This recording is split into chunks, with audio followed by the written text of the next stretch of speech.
Fala aí, meus amigos. Fazer aquele videozinho analisando a primeira rodada do Campeonato Brasileiro. Vou tentar fazer de todas as 38 rodadas, né? Analisando todas as partidas de todos os times. Confesso, já vou adiantar que eu não vou conseguir assistir todas as partidas, não sou uma máquina, enfim. E as que eu não assisti, vou analisar com base no resultado, o que isso influencia na equipe no decorrer da temporada. As que eu assisti, obviamente, vou entrar numa análise mais profunda. Vou explicar o que aconteceu durante o jogo e também o resultado, enfim, sobre tudo. Já adianto que vou começar de domingo para sábado, conforme os horários, né? Por exemplo, a última partida que foi entre Santos e Grêmio e vou subindo nessa sequência. Santos e Grêmio, 1-0 para o Grêmio, lá no estádio do Juventude, no Alfredo Jaconi. Comentei essa partida no canal Isso da Santos, do Fabiano Fará, junto com ele e com o Jean Sgarbi. Analisando friamente, primeiro pelo Santos. Acho que foi uma postura boa do Peixe, enfim, acho que teve uma evolução principalmente em comparação com a partida contra o Blooming pela Sul-Americana. Naquela ocasião o Santos conseguiu o resultado positivo, mas não teve o desempenho necessário, isso é uma opinião pessoal. Contra o Botafogo, pela Copa do Brasil, Botafogo de Ribeirão Preto, acho que jogou um pouquinho melhor e conseguiu o resultado positivo. E hoje, contra o Grêmio, pela estreia do Campeonato Brasileiro, eu também acho que o Santos teve uma evolução tática, e isso dificultou um pouco o jogo do Grêmio. Por quê? O Grêmio tem uma característica de ter um jogo mais de aproximação, de jogadores ao redor da bola, jogadores muito técnicos. O Renato concentra muitos meias nessa equipe do Grêmio, tem o Luis Soares, claro, um cracaço de bola, e o Grêmio estava com muitas lesões, e por conta disso, mesclou a equipe, não tinha Carbajo, PP, não tinha o Ferreirinha também machucado, lateral direito Fábio, enfim, muitos jogadores lesionados. Isso foi um problema para o Grêmio, mas não apenas isso. A postura que o Santos teve dificultou o jogo do Tricolor. Por quê? Na primeira etapa, o Santos baixou suas linhas de marcação, marcou no seu campo para explorar os contra-ataques. Só que o Peixe não tinha jogadores de velocidade para isso, né? O Helman entrou com o Lucas Barbosa aberto por um lado e o Daniel Ruiz por outro. Nenhum desses caras tem essa jogada de mano a mano, esse drible, não são jogadores de velocidade. E por conta disso, apesar do Santos dificultar o jogo do Grêmio e tirar os espaços da equipe tricolor, não conseguiu contra-atacar, não conseguiu de fato incomodar. Teve a bola aérea, aquela cabeçada do Lucas Barbosa, teve uma outra do Marcos Leonardo que ele foi impedido de finalizar por dois jogadores do Grêmio, mas não teve tanto esse volume, não conseguiu agredir. Só que o Lucas Barbosa se lesionou por volta dos 25 minutos. E aí o Soteldo entrou, aí o Soteldo mudou o jogo, né? Foi um cara que entregou drible, mano a mano. A gente sabe que ele é um jogador diferente aqui pro futebol brasileiro e realmente ele mudou a cara do Santos. O Santos passou a realmente, continuou tirando os espaços do Grêmio e aí conseguiu agredir também, chegar ao ataque, toda aquela questão. Acho que o Natan jogou bem, tá? Achei que nunca fosse falar isso, mas acho que ele fez uma boa partida. Alguns outros jogadores não têm capacidade técnica de jogar na equipe do Santos, como o Messias. Nada contra o atleta, mas analisando friamente a questão do futebol, acho que o Lucas Lima foi muito mal, precisa ser mais participativo para fazer com que essa equipe do Santos crie mais oportunidades. E aí a gente pode aliar a segunda etapa. Acho que o Santos mudou a sua postura na segunda etapa ainda, teve mais no campo de ataque, incomodou que o Grêmio contra-atacasse, natural que o Grêmio já tinha um resultado positivo na segunda etapa, fez o gol no finalzinho do primeiro tempo. E aí era natural que o Renato baixasse as suas linhas de marcação. E o Santos atuou ainda mais no campo de ataque e teve volume e tal, impediu que o Grêmio conseguisse contra-atacar, mas faltou criação, faltou mais oportunidades claras de gol e a gente pode aliar isso ao Lucas Lima ter pegado um pouco na bola, muito longe dos volantes, enfim, em toda essa questão. Mas de qualquer forma vejo uma evolução do Santos. Acho que a postura foi boa diante de uma equipe forte de Série A, como é o Grêmio, com contratações muito boas. Enfim, o Grêmio se reforçou muito bem e acho que o Santos teve uma postura boa. Resultado é ruim, óbvio, claro, mas a gente vê essa pequena evolução e agora vai jogar em casa, né, na Vila Belmiro diante do Atlético Mineiro. Já sobre o Grêmio, já citei, né, muitas lesões, muitos desfalques. Não acho que jogou bem, tá, a equipe do Grêmio, mas teve um volume bom no primeiro tempo. Na segunda etapa aproveitou, principalmente quando o Soteldo foi expulso, e aí o Grêmio teve mais oportunidades para finalizar, enfim, entre outras coisas. Mas tem toda a questão dos desfalques, jogadores lesionados, e a grande maioria desses jogadores são titulares, então dá para entender sim essa oscilação do tricolor gaúcho. Outra partida que teve hoje, Flamengo 3, Coritiba 0. Assisti boa parte dessa partida, tá? Acho que foi um Flamengo diferente, uma postura diferente, trocando passes mais rapidamente, forçando o jogo muito pelo lado, principalmente com o Cebolinha, com o Matheus França. Ayrton Lucas, grande jogador, fazendo um baita início de temporada, fez o primeiro gol. O Gabigol também acho que jogou bem, realmente como centroavante mesmo, fixo. E acho que foi um jogo bom do Flamengo, que era raro nesse início de 2023, né? Já pelo lado do Coritiba, muitas coisas a corrigir, né? O técnico Antônio Oliveira está sendo muito criticado, está balançando no cargo, e acho que a maioria dessas críticas da torcida são justas, tá? Porque, bom, ele já deixou bem claro que não gosta de atuar com um meia articulador, ele prefere atuar com um sistema com 3 jogadores no meio campo, 3 volantes. A gente tem que respeitar a decisão dele.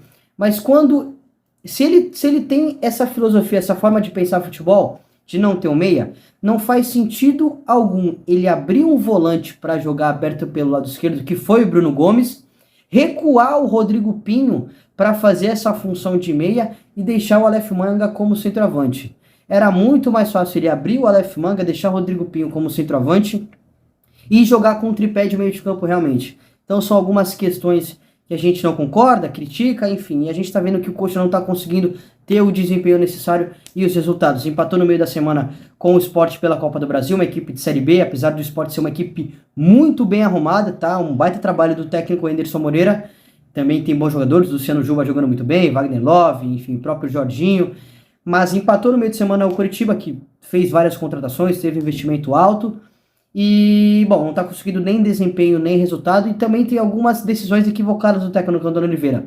Já tem essa questão do meia, do volante aberto, e também claro, evidente que o William Potker não pode ser titular, o Caio César precisa, tem qualidade, deve ser esse ponta aberto pelo lado direito da equipe do Coxa. Deixa eu ver outra partida. Corinthians 2, Cruzeiro 1, também assisti boa parte dessa partida, primeiro tempo muito ruim das duas equipes, com muitas dificuldades de criação, jogo muito pegado, muito brigado, mas pouco inspirado tecnicamente.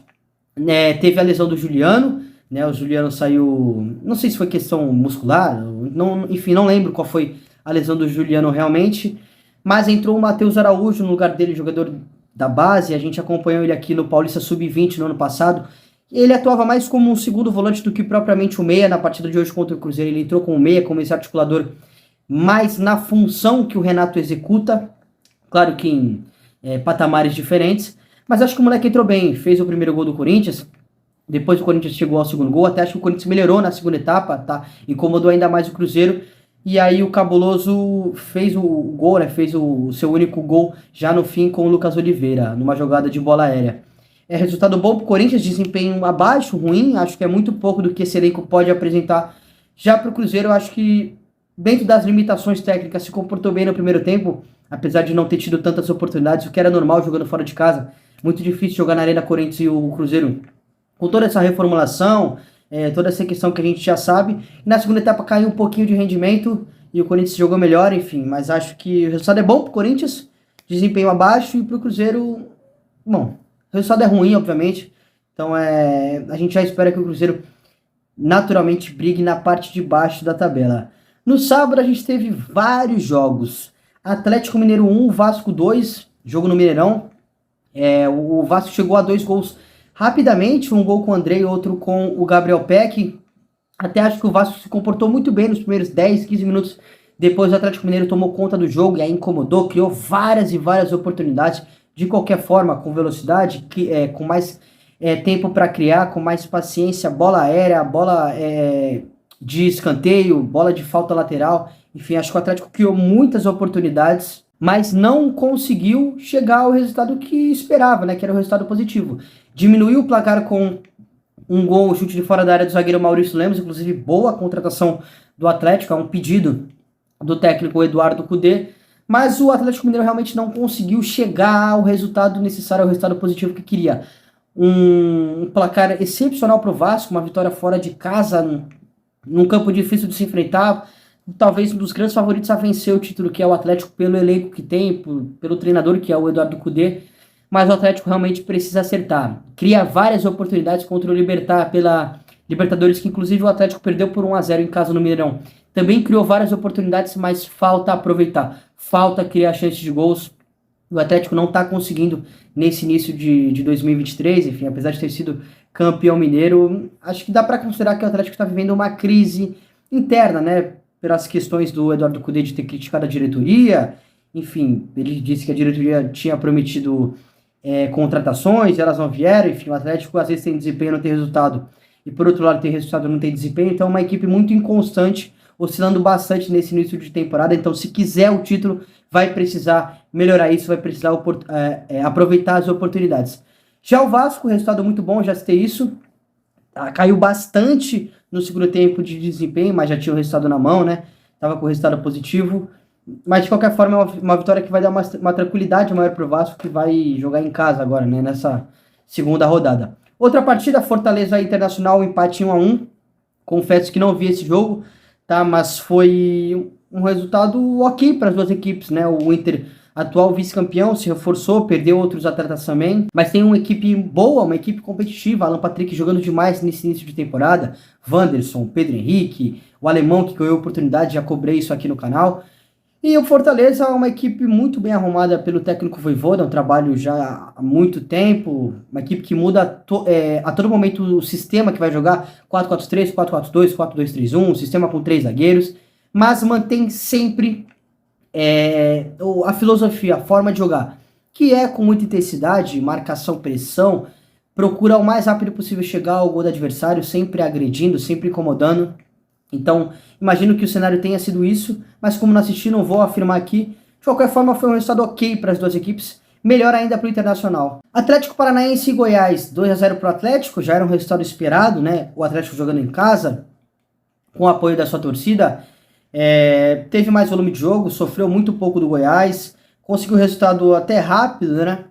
É uma equipe que gosta muito de atacar a profundidade, jogadores de velocidade, é uma equipe que também não tem muita paciência para trocar passes, intensa, um bom trabalho do Paulo Turra nesse início de 2023. Acho que o Atlético de fato vai dar muito trabalho e vai lutar sim por Libertadores mais uma vez. Já o Goiás é uma das equipes tecnicamente, o que tem menos qualidade tecnicamente desse Brasileirão, se reforçou muito pouco, tem poucas opções, trocou de treinador recentemente, o Guto Ferreira caiu do cargo e o Goiás está com o interino, se mostrou uma equipe muito vulnerável, agrediu, incomodou muito pouco o Atlético Paranaense. Então eu acho que o Goiás de fato com todo respeito ao clube, claro, eu tenho muito carinho ao Goiás, mas com todo respeito deve sim lutar para não cair nesse Brasileirão. E bom, o desempenho mostrou isso novamente, aliado ao resultado. Bragantino 2, Bahia 1, confronto muito equilibrado, tá? Disputado no Nabi Abichedi. O Bahia começou ganhando por 1-0, depois o Bragantino virou. São duas equipes com, não vou dizer com ideias iguais, mas tem uma filosofia de jogo muito parecidas, com o jogo de posição do técnico Renato Paiva pelo lado do Bahia e o do Pedro Caixinha pelo Bragantino. O Bahia começou ganhando, como eu já citei, uma equipe que usa muitos lados do campo, gosta muito de cruzamentos, sistema com 3 zagueiros para dar uma sustentação. Começou bem a partida, mas depois o Bragantino foi crescendo ainda mais. O Bragantino que está sofrendo com lesões nesse início de 2023. Jogadores que são muito importantes, titulares. Mas mesmo assim conseguiu a vitória, conseguiu a virada. Um resultado muito importante para o Bragantino, para essa temporada que eu acho que vai ser muito complicada para a equipe. Outra partida, Botafogo 2, São Paulo 1. Acho que um dos pontos mais fortes do técnico Luiz Castro no comando do Botafogo é essa bola aérea, defensivamente e ofensivamente. A gente vê como o Botafogo consegue incomodar os adversários com isso. Jogadores que são muito fortes nessa bola. Tiquinho Soares, Eduardo, Cuesta, Adrielson, o próprio Gabriel Pires. Então são jogadores que o próprio Marçal, apesar do Marçal mais cobrar as faltas, os escanteios, do que propriamente chegar lá para finalizar, mas defensivamente ele entrega bastante esse potencial, enfim, ele tem essa capacidade, e foi a partir disso que o Botafogo conseguiu a vitória, tá? Com 4 minutos de jogo, uma falta lateral cobrada pelo Eduardo e o Tiquinho converteu, fez 1-0 pro Botafogo. Depois disso o Glorioso ainda teve o volume do jogo por uns 10, 15 minutos, e aí o São Paulo tomou conta da partida, tá? Acho que o São Paulo foi superior, analisando o desempenho, apesar dos muitos desfalques por lesão que o São Paulo tem. Acho que o São Paulo manteve a sua filosofia, a sua capacidade de jogo, faltou realmente qualidade técnica, o que é normal porque o elenco não é tão brilhante assim. E o que eu já citei, né? Os principais jogadores estão lesionados e não estão conseguindo atuar. Tem algumas decisões do Rogério Ceni que eu considero equivocadas, mas enfim, não vou entrar no mérito. Acho que o São Paulo desempenhou um futebol ok, bom futebol, longe do que o São Paulo merece, longe do que, bom, toda a história do tricolor pede, mas dentro do material humano que o Rogério Ceni tinha em mãos diante do Botafogo, acho que foi um desempenho ok. Mas o resultado foi muito ruim naturalmente, né? Porque fez gol com o Caleri e já no finalzinho, faltando 5 minutos para acabar, menos que isso, né? Faltando 2, 3 minutos, tomou o gol do Eduardo também de bola aérea. Analisando sobre o Botafogo, resultado muito bom, tá? Não acho que mereceu sair com um resultado positivo, mas um desempenho ainda que deixa muito a desejar e é uma das principais críticas do trabalho do Luiz Castro, né? Que já está há um ano no cargo, que tem um elenco bom, tá? Eu sou uma das poucas pessoas que acham que o time titular do Botafogo é muito bom e o elenco tem peças de reposição para que o Botafogo pelo menos brigue pela Libertadores, tá? Eu sou uma das poucas pessoas que acham isso. Acho que o Luiz Castro tem várias peças para mexer na equipe, enfim. Eduardo e Tiquinho Soares são dois jogadorzaços, jogadores que, bom, Tiquinho Soares a gente já conhece da Europa, enfim. Porto, estava no Olympiacos antes de vir para o Botafogo, o Eduardo com passagens pelo Porto, futebol da Arábia, futebol francês, então são dois grandes jogadores do camisa 10 e camisa 9, não de fato na numeração, mas na posição que eles atuam. Acho que o Lucas Fernandes precisa jogar, começou no banco de reservas diante do São Paulo, acho que é um jogador de muita qualidade, precisa atuar, e o Luiz Castro tem que manter a consistência defensiva, apesar de ele estar no campo, e imagino que o Luiz Castro tenha dificuldade para isso, está tendo pelo menos nesse início de 2023. Gustavo Sauer ganhando cada vez mais oportunidades, não foi brilhante contra o São Paulo, mas é um cara que conviveu sempre com lesões e precisa ganhar cada vez mais minutagem porque é um jogador de muita qualidade. Enfim, Marçal, Cuesta, Adrielson, Lucas Perry, Gatito, cara, jogador de muita qualidade. O Lucas Perry é um baita achado do Botafogo, inclusive formado no São Paulo, né? Mas enfim, acho que o Botafogo precisa melhorar muito o desempenho se quiser brigar por Libertadores, porque imagino que seja esse o objetivo da diretoria para 2023. Mas o resultado foi muito bom, sem dúvida. América 0, Fluminense 3. Acho que até o América começou bem a partida, tá?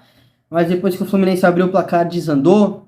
Aí o Flu começou a tomar conta da partida. Teve a entrada do Lelê, Cano fez gol, Lelê fez gol, enfim. É uma equipe brilhante do Fluminense, né? Um trabalho muito bom do Fernando Diniz.